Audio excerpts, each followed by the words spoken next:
সোনারগাঁ উপজেলা স্বাস্থ্য ও পরিবার পরিকল্পনা কর্মকর্তার আবেগঘন বিদায়। মোহাম্মদ আলমগীর হোসেন প্লাবন, সোনারগাঁ, নারায়ণগঞ্জ প্রতিনিধি। নারায়ণগঞ্জের সোনারগাঁ উপজেলা স্বাস্থ্য ও পরিবার পরিকল্পনা কর্মকর্তা ডাক্তার শারমিন আহমেদ তিথি বদলিজনিত কারণে সোনারগাঁ থেকে বিদায় নিয়েছেন। এ উপলক্ষে রবিবার উপজেলা স্বাস্থ্য কমপ্লেক্সে এক আবেগঘন বিদায় অনুষ্ঠানের আয়োজন করা হয়।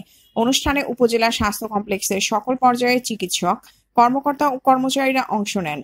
বিদায়ী স্বাস্থ্য কর্মকর্তা ডাক্তার শারমিন আহমেদকে ফুলেল শুভেচ্ছা জানিয়ে সবাই শ্রদ্ধা, সম্মান ও ভালোবাসায় সিক্ত করেন। সবার প্রতি আন্তরিকতা, মানবিক আচরণ ও সহজ সরল ব্যক্তিত্বের কারণে অল্প সময়েই তিনি সহকর্মী ও স্থানীয়দের কাছে আপন হয়ে উঠেছিলেন।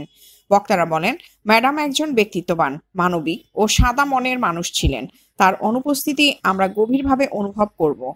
Bangladesh health assistant association Sonargaon শাখার পক্ষ থেকেও বিদায়ী স্বাস্থ্য কর্মকর্তার প্রতি ফুলেল শুভেচ্ছা ও অভিনন্দন জানানো হয়। সকলের উদ্দেশ্যে ডাক্তার শারমিন আহমেদ বলেন, সোনারগাঁয়ের মানুষের ভালোবাসা আমি সারা জীবন মনে রাখব। এই ভালোবাসাই আমার মূল প্রাপ্তি।